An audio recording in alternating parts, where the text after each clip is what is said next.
Diqqat qilinglar, qaysi gunoh insonda boshiga nima olib keladi? Ne'matlarni yo'q qiladigan gunoh haddidan oshishlik. Nadomatni keltiradigan gunoh qotillik. Nafrat, jazoni keltiradigan gunoh zulm. Ayblarni ochib qo'yadigan gunoh aroqxo'rlik. Rizqni to'xtatib qo'yadigan gunoh zino. Fanoni shoshiltiradigan gunoh qotir rohim. O'limni tezlashtiradigan gunoh qarindosh urug'lar bilan aloqani uzishlik. Duoni rad qiladigan gunoh ota-onaga oq bo'lishlik.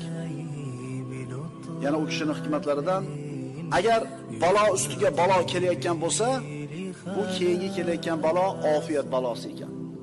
Ya'ni tugayapti degan. 3 xil odamdan hushyor bo'l. Xoindan, zolimdan va chaqimchidan.